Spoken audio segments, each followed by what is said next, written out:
Welcome to episode 1 of Turn Off the Box. Please feel free to grab a hot cup of coffee, or a cold cup of coffee if you're into that sort of thing, and join me as we dive deep into La La Land, the minds of collectivists.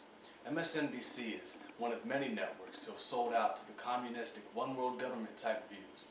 They may bring you what you believe to be news, but as you are about to witness, it's anything but that.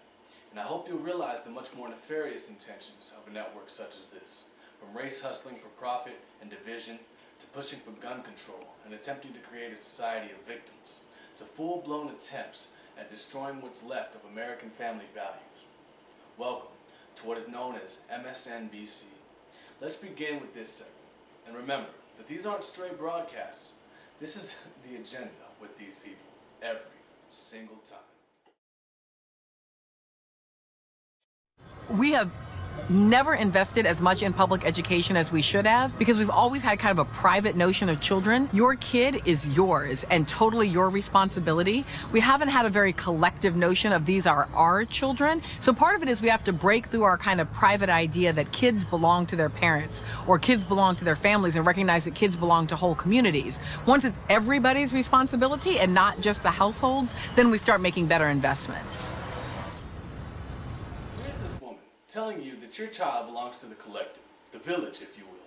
The village, about which a personal hero of mine named Bill Whittle had this to say.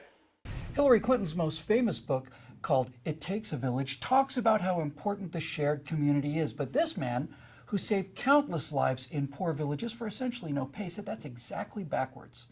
The village, he explained, is mediocrity. The village is lethargy. The village is failure. The village is where everyone owns everything and no one is encouraged to make things better. The village is where an open sewer runs down the middle of the dirt road because an open sewer has always run down the middle of the dirt road in the village. It doesn't take a village, he said, it takes a superhero. And you were wondering where family life is going? Right out the window. You see, in the early 21st century, your child's school owns your child more than you do. Child Protective Services? Oh, they'll take them from you in a heartbeat for popping them in the mouth in public. The government does not care about you or your children. They care about owning you and your children. And if that's not painfully obvious, then I don't know what to tell you. And if it is not painfully obvious that this channel is one of the many long arms of the government, just keep watching. It gets better. Here's where they not only attempt to destroy the family, but to steal an individual's own power to protect his or her family. Watch as they demonize the gun owner with pure lies and try to put an image in your head of what a gun owner is. After this video, I'll refute everything they say. With proof. There's probably not a day someone doesn't come in one of our offices around the country victimized by gun violence or having lost a loved one. What do we tell young people now that we've been saying guns are wrong and don't glorify thug life? What do we tell them when you have to have ID if you look young to get a beer, but you don't have to have ID to buy a gun? What do we tell them when you have to have ID if you look young to get a beer, but you don't have to have ID to buy a gun?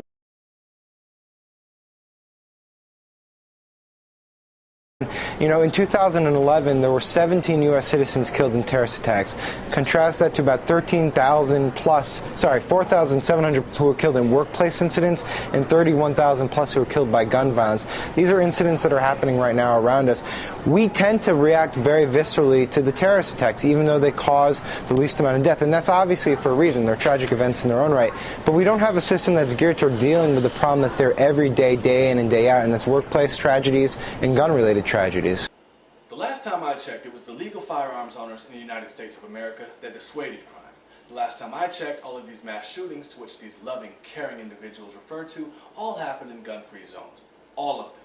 The NRA and the everyday supporters of the Second Amendment suggested a plan that would work. Armed guards in schools to deter even an idea of harm. MSNBC retorts by calling them cowards and making up the fact that we don't want to do anything about gun violence. We must want to see the kids die. All the while glorifying the ones committing the crime in the first place.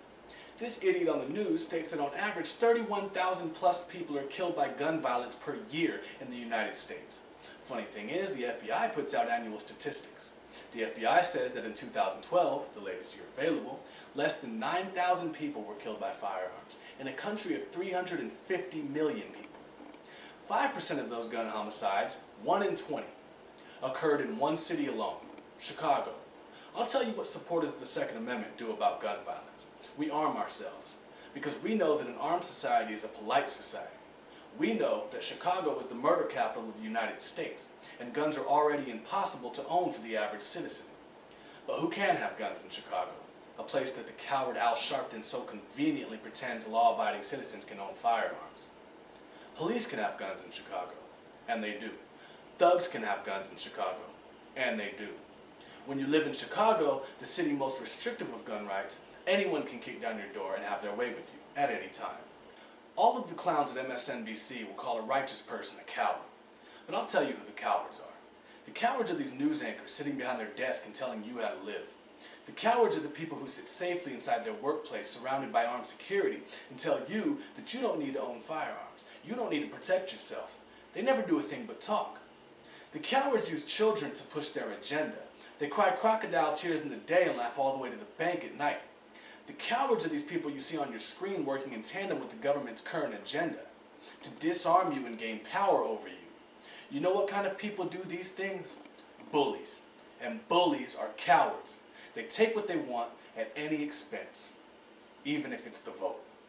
Watch this. The demand for black friends continues because some people need them to make themselves feel not racist. Take the Republican Party. Sometimes they have that not so fresh feeling.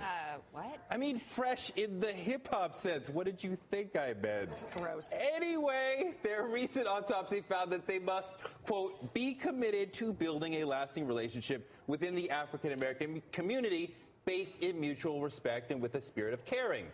They do indeed need to build that because I don't feel cared about by the GOP at all. People who respect and care about me don't try to suppress my vote. I'm kind of big on that. Also, if you want to show me you care, stop trying to kill the Voting Rights Act and affirmative action and calling me a taker and a lazy person and a non-real American. But such is the dysfunctional, abusive relationship the GOP insists on with black folk. They say they want a new relationship while continuing to try to screw us over. When you're publicly admitting your party doesn't care enough about black America, then it's time for a new black friend. Enter Dr. Ben Carson, who's been embraced recently because he's smart and helpful in assuaging their guilt. Carson is a bootstraps kind of guy, speaking their language, talking like he built his path from a poor kid to a pediatric neurosurgeon all by himself. He must have gotten government-backed school loans, which is a form of public assistance, but let's not let facts derail a good I built it without help story.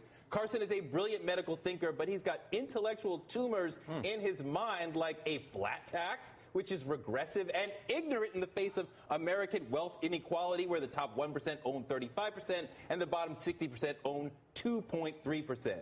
I doubt Jesus would tax them equally, just as I doubt the GOP would entertain a white non-politician with unserious ideas. But Carson's enjoying the GOP's version of affirmative action, where black faces that can spit conservative game get raced to the front of the line, because then people get to put a bumper sticker on their cars saying, "How can I be racist? I would have voted for Carson," which will fit nicely over the bumper sticker saying, "How can I be racist? I would have voted for Kane," which fit nicely over the bumper sticker saying, "How can I be racist? I would have voted for Alan West." Yes, any black friend will do, no matter how far outside the political system they emerge from, and no matter how unserious their ideas are, because it's all make-believe. None of them will ever get a nomination for the presidency, just as the GOP will never get black votes, because the only thing they care about is winning and not the economic or social needs of black people. But in the meantime, imagine away, you guys. At CPAC, Carson said, "Let's say you magically put me in the White House."